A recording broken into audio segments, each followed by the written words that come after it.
Allez-y, maître. Monsieur Moussa Dadis Camara, quelle que soit l'offense, je vous respecterai. C'est vous,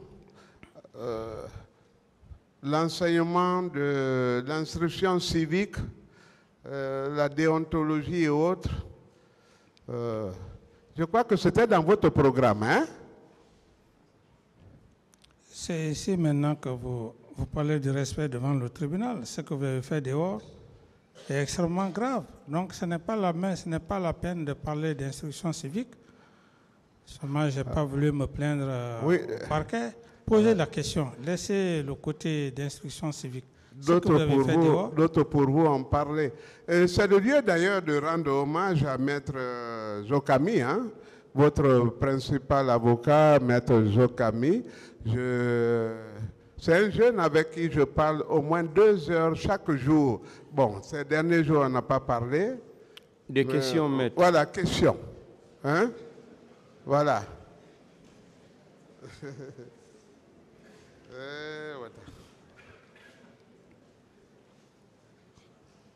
Pourquoi vous avez demandé à Toumba de se présenter devant la Commission nationale d'enquête pour que, enfin, vous lui trouviez un pool d'avocats pour le défendre? Des allégations pures et simples. Référez-vous à son PV. Ce qu'il a dit dans son PV et ce qu'il a dit devant le tribunal, c'est ce qui est le plus important. Le reste, je ne réponds pas. Je crois que c'est quand il vous a dit pourquoi moi me défendre, pourquoi vous-même, moi je ne suis pour rien, que désormais il n'était pour rien. Kebro, Marcel, Makambo l'avait supplié au niveau de la garde présidentielle désormais. Qu'en dites-vous? Oui, maître, j'estime qu'il faut comprendre. Je dis, on n'est pas là pour s'évader. Je dis, référez-vous au PV, au procès verbal de votre client, et vous vous référez à sa déclaration devant le tribunal. C'est ce qui est le plus important. Les autres détails, ça n'a pas de sens. Ça n'a pas de sens. Ce sont des imaginations. Et tout ce que vous avez déballé ici procède de votre procès verbal?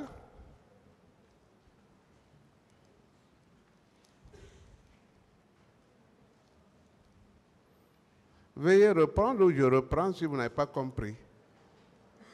Est-ce que vous avez compris sa question? Sa question, je crois avoir répondu à sa question. N'a pas compris? Je dis, je crois avoir lui donné une réponse, à moins qu'elle ne soit pas satisfaite. Il veut savoir si tout ce que vous avez dit ici découle de votre procès verbal. Est-ce que ça vient de votre procès verbal? C'est ce qu'il veut savoir. Quelle question? Il veut savoir si tout ce que vous avez dit à la barre ici provient de votre procès verbal. C'est ça, maître? Oui, c'est bien ça. Oui, tout ce que j'ai dit, il y a les points les plus importants sont dans mes procès verbaux. Et les points exceptionnels? Vous dites? Les points moins importants ou exceptionnels que vous avez pourtant fait entendre au tribunal ici, proviennent-ils de votre procès verbal? Quoi? Vous faites semblant de ne pas entendre. Non, ce n'est pas ça. Pourquoi Bon, tout ce que vous avez dit ne provient pas de votre procès verbal. Mais pourquoi ce que vous n'avez pas dit a été entendu ici à la barre? Oui, mais je suis libre de vous répondre. Voilà. Je suis libre de vous répondre. Voilà. C'est ma façon de vous répondre. Tout à fait. C'est ça. Tout Vous n'avez à fait. pas. Voilà. C'est ma façon de répondre. J'ai répondu à votre Et question. pourquoi vous esquivez ma question maintenant? Pourquoi? Non. Je vous ai répondu par rapport à votre question. J'ai dit ce qui est important pour moi, c'est les deux aspects. Maintenant, si vous n'êtes pas satisfait par rapport à ça, ça c'est ma réponse. Vous ne pouvez pas m'en empêcher. Votre ministre de la Santé, le colonel Diaby, je lui ai dit que le port du navire, c'est un seul passager. Vous l'avez déjà enfoncé en disant que ça n'engage que lui. La mission confiée à lui, c'est vous qui l'avez appelé pour aller voir la directrice de l'hôpital d'Onka. Non. Laissez-moi poser la question. Parce qu'il y a un témoin qui vient. Vous avez appelé le ministre Diaby et lui avez demandé d'aller à l'hôpital d'Onka et de rencontrer Dr Fatou Sike et de faire disparaître tous les documents qui ont été brûlés. Oui ou non? Non.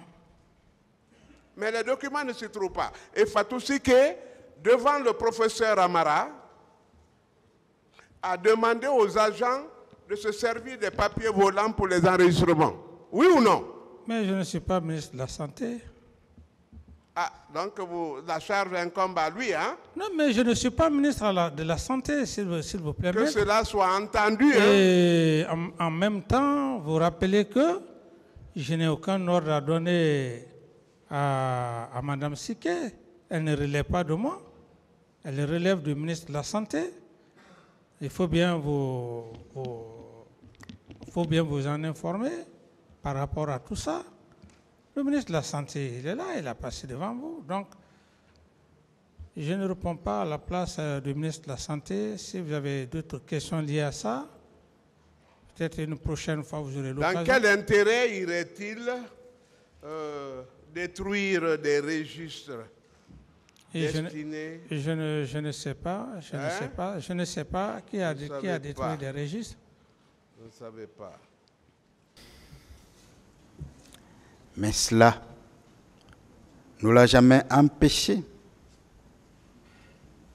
de crier « Oh !» quand il est fâché, de s'adresser à toutes les autorités. Je vous trouverai des documents que personnellement j'ai écrits au juge. Je vais les lire ici et vous allez voir les réponses que ces juges me donnaient, également par écrit, pour comprendre qu'on a voulu anéantir un homme d'honneur. Depuis, c'est pour ça que j'ai commencé par dire je défends un homme, après je défendrai un militaire, après je défendrai l'honneur d'un ancien chef d'État, après je défendrai l'honneur d'une victime, après je défendrai l'honneur d'un exilé, après je défendrai l'honneur d'un miraculeux, après je défendrai l'honneur d'un républicain.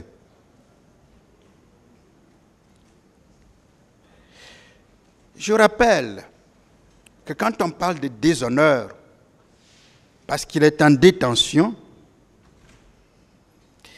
que quand il est arrivé à Conakry et qu'il est allé se constituer prisonnier, quand ses co-accusés discutaient, il était le premier à embarquer à bord de ce véhicule sur lequel était marqué procès des événements du 28 septembre.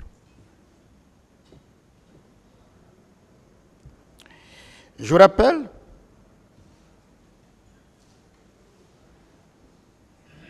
que même si sa détention n'est pas utile, et je vais vous en parler, parce qu'on ne parle que de détention nécessaire, la détention du président Dadis n'est pas utile. Ça vient devant puisque je parlerai d'un prisonnier. Et vous comprendrez pourquoi ce n'est pas utile. Vous comprendrez pourquoi la justice guinéenne est passée à côté. Vous comprendrez pourquoi la justice guinéenne n'a pas donné le bon exemple aux autres États. Vous comprendrez qu'à cause de sa détention, d'anciens chefs d'État refusent de rentrer dans leur pays. Parce que tout simplement, ils ont peur d'être détenus.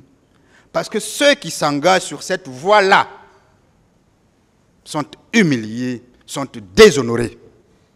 Parce que le président Dadis a été déshonoré. Parce que le président Dadis a été sali. Parce que le président Dadis a été mis dans la boue. Parce que le président Dadis a vu son honneur suer. Mais je vais vous rappeler que sa détention, bien que n'étant pas utile et honorable pour l'image du pays, je reviendrai là-dessus, il n'est pas le seul dirigeant à être emprisonné, à être détenu. Peut-être, et c'est là la certitude, qu'il est le seul dirigeant à être embastillé. Et je pèse mes mots, au vu de ces conditions carcérales et des traitements dont il a été victime, comme une supplice, une potence, une bagne, alors même qu'il n'est pas encore condamné. Je rappelle que d'autres anciens chefs d'État, ou futurs chefs d'État, ont connu la prison. Je ne vais pas aller loin, je vais commencer par notre pays. Le président Alpha Condé a connu la prison avant d'être au perchoir, avant d'être au plus haut niveau, à la maison centrale de Conakry, à l'hôtel 5 étoiles, où on reçoit les gens sans titre de détention, mais simplement par un courrier fait par un procureur qui nous a pourtant dit ici qu'il ne contrôlait même pas la maison centrale. Je vais y arriver d'ailleurs. Le président Alpha Condé y a fait presque 3 ans. Lui, il a été d'ailleurs condamné. Et son environnement s'appelait Alpha Condéya.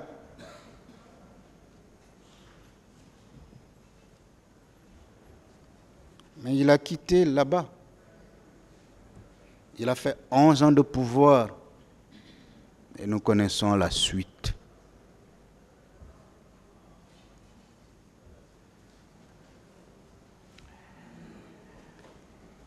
Nelson Mandela a fait 27 ans de prison. Cet avocat militant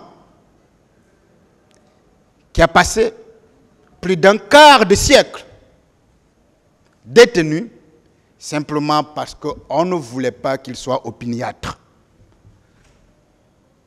Nous sommes opiniâtres et nous attendons surtout de ce tribunal d'être opiniâtre.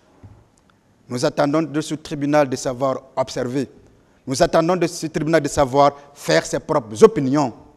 Nous attendons de ce tribunal de le faire en toute liberté et en toute liberté et éloigné de toute pression. Ces pressions peuvent venir de tous les côtés et vous induire en erreur. Je vous parlerai d'ailleurs des causes de l'erreur judiciaire à la fin. Et c'est par ça que je terminerai. Pour vous comprendre que le système peut vous mettre en erreur, c'est la première cause. Pour que vous compreniez que les personnes peuvent vous induire en erreur. Et parmi ces personnes-là, il y en a qui ne sont pas gens de justice. Mais il y en a qui sont gens de justice, mais qui sont surtout dans cette salle. Et qui peuvent être tant les avocats des parties civiles que les parties civiles elles-mêmes, tant le parquet que même les avocats de la défense. Je vais même plus loin, que même les accusés pourraient vous induire en erreur. Mais ce sera la dernière partie de mes plaidoiries. Jacob Zuma, le président sud-africain, ou l'ancien président sud-africain,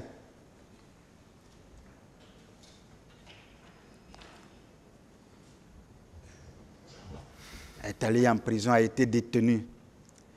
Et d'ailleurs, son cas est un peu particulier.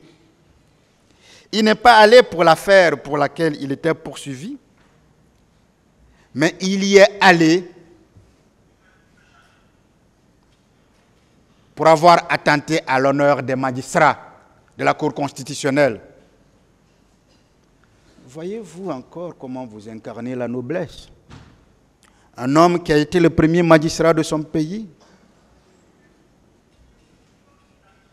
est renvoyé derrière les barreaux, est emprisonné parce qu'on lui reproche de n'avoir pas respecté les magistrats qu'il a lui-même nommés. La justice, c'est un monde singulier. La justice, c'est un monde particulier. Le magistrat, c'est un acteur judiciaire particulier. N'oubliez pas cela. N'oubliez jamais cela. Si vous passez à côté de cela, vous n'exercerez pas loyalement et en toute dignité votre mission. Vous n'assumerez pas vos responsabilités.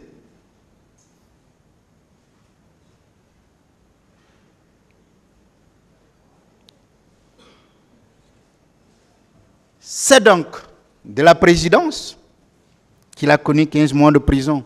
Ben, il est vite sorti après 3 mois.